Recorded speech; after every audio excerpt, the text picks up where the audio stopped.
Assalamualaikum warahmatullahi wabarakatuh. Perkenalkan, saya Muhammad Zakila Hambu, NIM 12430101010. Di sini saya akan menjelaskan tentang hadis Hasan li ghairihi.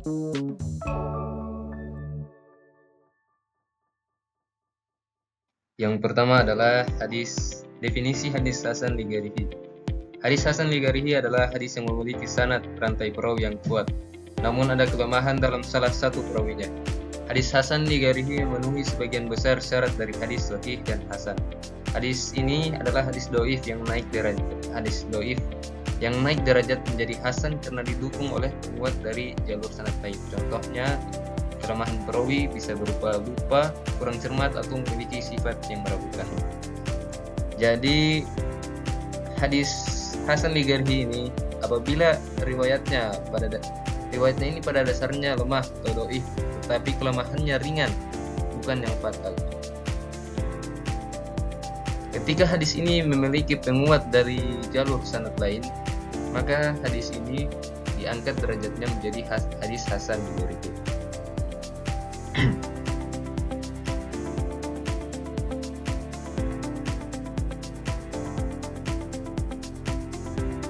Nah, syarat-syarat hadis hasan li ghairihi.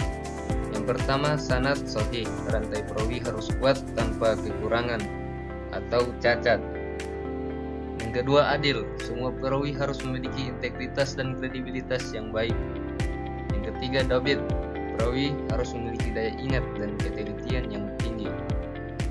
Dan kelemahan perawi, meskipun memiliki sanad yang kuat, hadis ini memiliki kelemahan dalam satu atau beberapa perawinya.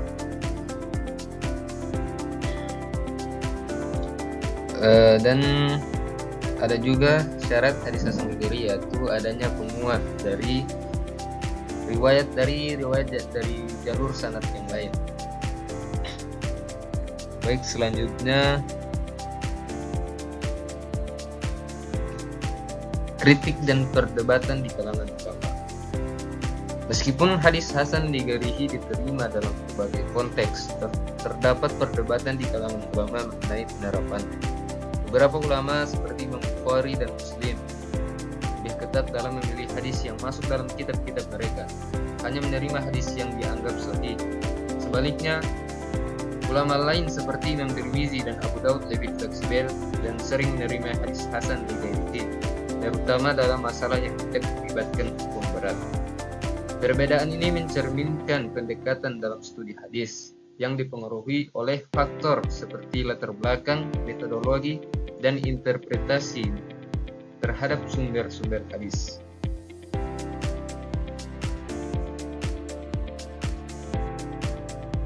Contoh-contoh hadis hasan li ghairihi. Yang pertama, ada hadis tentang sholat. As-sholatu imanuddin, faman aqamaha faqad aqamad dina wa man tarakaha faqad hadamad dina. Sesungguhnya salat itu adalah tiang agama.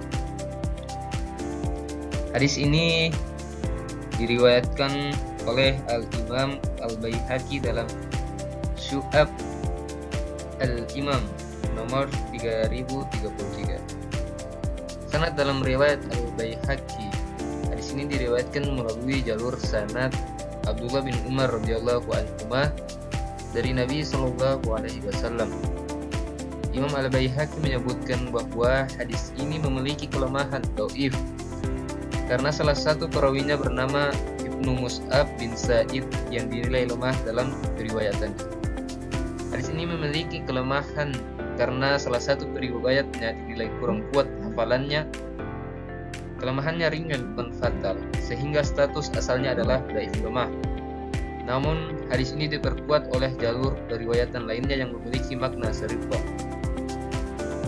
Hadis ini diperkuat oleh jalur riwayat lain dengan lafaz dan makna yang mirip, seperti riwayat dari sahabat lainnya, meskipun tidak menyebut lafaz persis yang sama.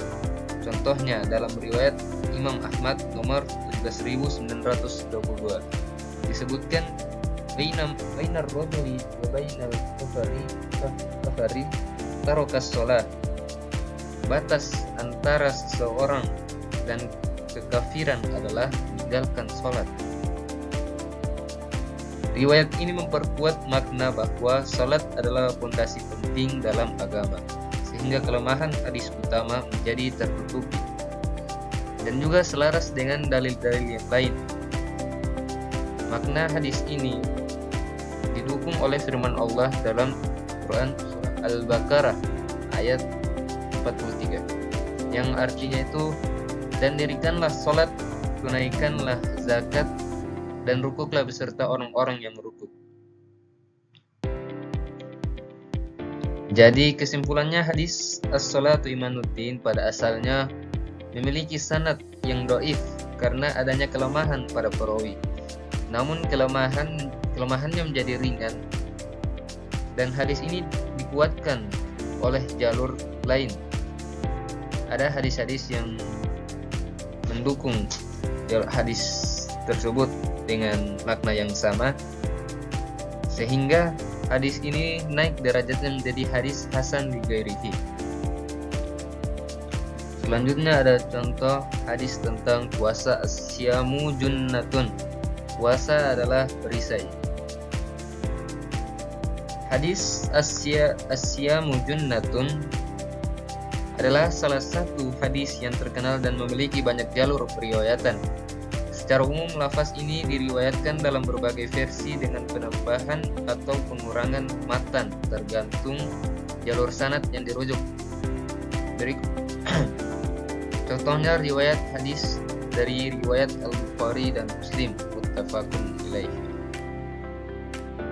Hadis yang diriwayatkan oleh Sahih Al-Bukhari dan Muslim dengan matan yang sedikit berbeda, yang bunyinya an Abi Hurairah radhiyallahu anhu an Nabi sallallahu alaihi wasallam qala as-sawmu junnatun idza kana ahadukum sha'iman fala yarfath wala yakhasim wala yukhasim fa in shatim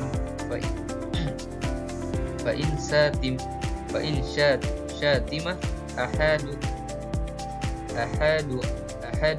aw qatalahu falyakul inni shaimun. Puasa itu adalah perisai. Jika salah seorang dari kalian sedang berpuasa, maka janganlah ia berkata kotor atau bertengkar. Jika seseorang mencacinya atau mengajaknya bertengkar, hendaklah ia mengatakan, saya sedang berpuasa.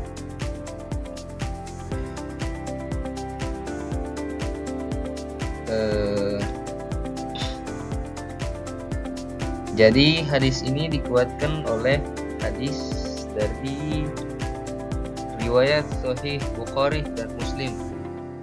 Jadi dinaikkan derajatnya menjadi hadis hasan li ghairihi.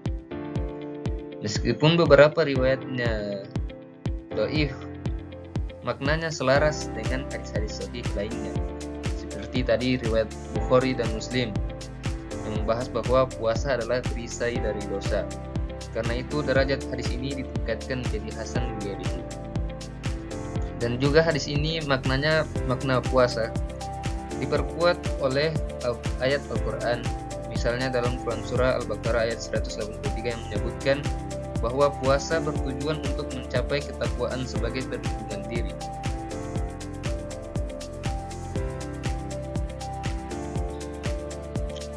Jadi kesimpulannya,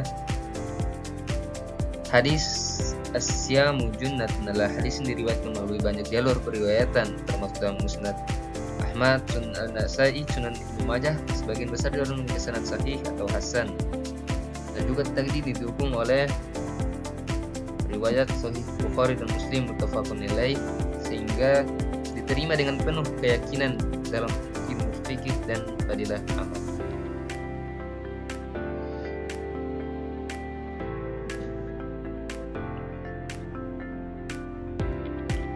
Terus manfaat mempelajari hadis hasan li ghairihi. Yang pertama itu meningkatkan pengetahuan agama kita. Hadis hasan li ghairihi membantu memahami lebih dalam lagi tentang ajaran-ajaran Islam. Yang kedua, meningkatkan ibadah, membimbing kita untuk menjalankan ibadah dengan benar dan penuh makna. Yang terakhir, pengembangan akhlak, yaitu dengan mempelajari hadis hasan li ghairihi dapat mendidik hati dan membentuk perilaku sesuai ajaran Islam.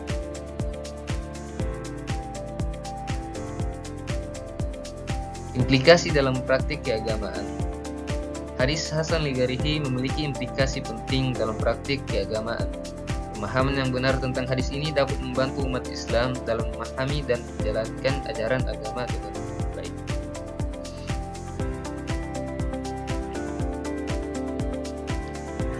Terakhir, kesimpulan dan pesan utama dalam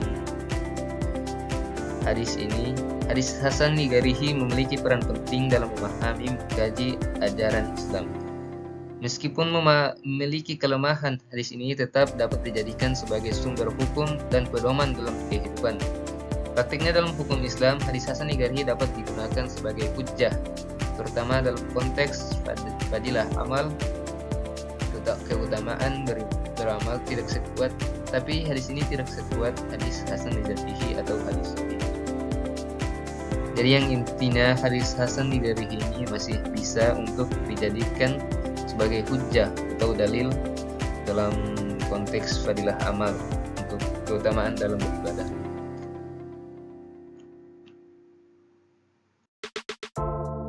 Baik, mungkin hanya itu saja yang bisa dapat saya sampaikan. Selebihnya apabila ada salah kata atau kekurangan, saya mohon maaf. Sekian dari saya. Wassalamualaikum warahmatullahi wabarakatuh.